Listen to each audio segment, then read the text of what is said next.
Isa pong nakakagulat na galaw ang naganap dito sa mundo ni XRP sapagkat meron pong iisang transaction lamang na higit 257 million XRP na may halagang $706.5 million ang nailipat or na-transfer.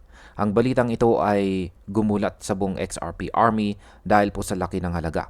Habang si XRP po ay nakakaranas ng kahinaan at nawawala sa ilang support levels, ang galaw na ito ay nagbibigay po ng bagong usapan kung ito ba ay bahagi ng whale games or seryosong institutional play. Kaya yan po ang siyang ating pag-uusapan sa video na ito. Pero bago po tayo magpatuloy, ay pakibasa na lamang po muna ang disclaimer dito po sa ibaba ng ating screen. At ayan, ano nga ba ang nangyari sa malaking transaction na ito? Meron pong isang kilalang boses ng crypto rito na si Saif Crypto. At siya po ang nagdala ng pansin sa on-chain movements na ito. Ayon sa kanyang report dito ay meron pong isang transaction ang naglipat ng higit 257 million XRP. Tinawag po niya itong massive move at iniwan ang tanong kung ito ba ay simpleng galaw ng mga whales o isang institutional strategy. Kaya yan po yung kanyang actual na tweet rito at pinakita na rin po niya rito yung screenshot ng malaking galaw na ito or malaking transaction na ito.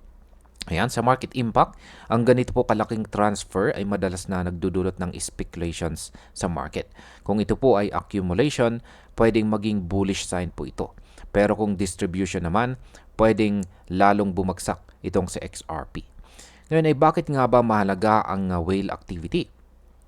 Ang mga tinatawag na whales ay ito po yung mga malalaking players na may hawak ng napakalaking halaga ng isang token. Ang kanilang galaw ay kayang baguhin po ang liquidity, market sentiment at maging ang presyo. Kapag lumilipat or naglilipat ng malaking halaga ang mga whales, kadalasan ay tinitingnan ito bilang sinyalis ng accumulation kaysa distribution. Kaya sa market impact, kung accumulation po ito, nangangahulugan na may malalaking players na nakakita ng long-term value kay XRP. Kapag nangyari ito, mas lalakas po ang confidence ng ibang investors kahit mahina po ang presyo sa short term. Ngayon ay paano naman po makakatulong ang whales para makabawi or makarecover itong si XRP? Ayan, marami pong community members ang nagbigay ng kanilang opinion sa galaw na ito. May ilan po na nagsasabing wala pang solid na dahilan para umakyat sa XRP dahil mahina pa si Bitcoin at ang broader market indices. Kapag hindi po gumalaw itong si Bitcoin, malamang na manatili rin sa stagnation or stagnant na level itong si XRP. Kaya sa market impact, kapag nanatiling mahina ang market conditions, maaring hindi po tayo kaagad makakita ng rebound dito kay XRP kahit na may whales na gumagalaw. Pero nagbibigay po ito ng safety net dahil hindi po nawawala ang interest ng mga malalaking holders.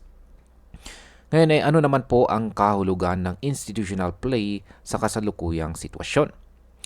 Yan, kung ang galaw na ito ay galing po sa isang institution, malaki po ang posibilidad na ito ay bahagi ng strategic positioning.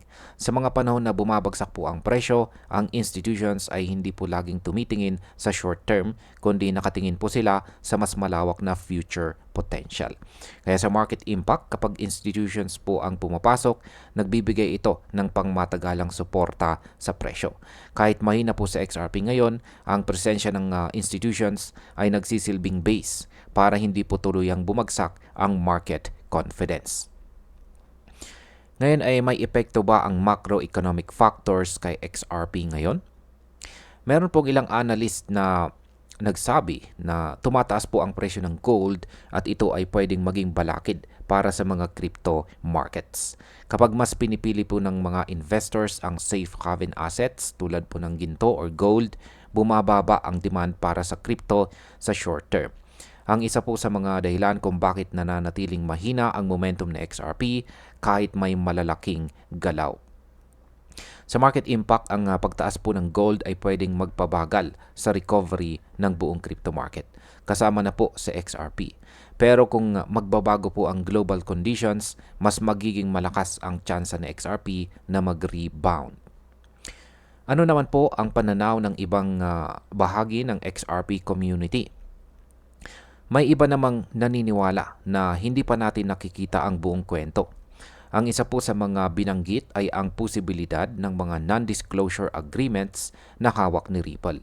Dahil dito, posibleng may mga developments na nangyayari behind the scenes na hindi pa pwedeng ilabas sa publiko. Kaya ang market impact po dito ay kapag tama ang pananaw na ito, maaring dumating ang biglaang announcements na magbibigay ng bagong buhay sa presyo ni XRP. Ibig sabihin, kahit na wala pang nakikitang galaw sa chart, posibleng bigla itong sumabog sa oras na lumabas ang mga opisyal na balita. At ayan, bilang panghuli, sa aking opinyon, ang galaw na ito ay napakahalaga sa pananaw ng market kay XRP. Ang $706.5 million na transaction ay hindi po basta-basta at malinaw na may malalaking players na patuloy na nakatingin kay XRP kahit mahina ang kanyang presyo ngayon. Para sa akin, ito po ay mas malapit sa accumulation kaysa simpleng paglilipat lamang. Kung totoo na may institution sa likod nito, malaking tulong ito para manatiling relevant sa XRP sa panahon na mahina ang crypto market. Pero dapat nating tandaan na may mga risk pa rin. Hanggat hindi nakakapag-breakout si Bitcoin at hindi po nagbabago ang global market conditions, mahihirapan si XRP na magpakita ng mabilis na recovery. Gayunpaman, naniniwala ako na ang ganitong klase ng whale activity ay nagbibigay po ng malinaw na mensahe. Sa XRP ay hindi pa tapos at ang kanyang kwento ay patuloy na sinusubaybayan ng malalaking tao at institution sa buong mundo. At ayan, hanggang dito na lamang po tayo sa video na ito mga ka-crypto. Marami pong salamat sa panonood. Ingat po tayo lagi at God bless po sa ating lahat.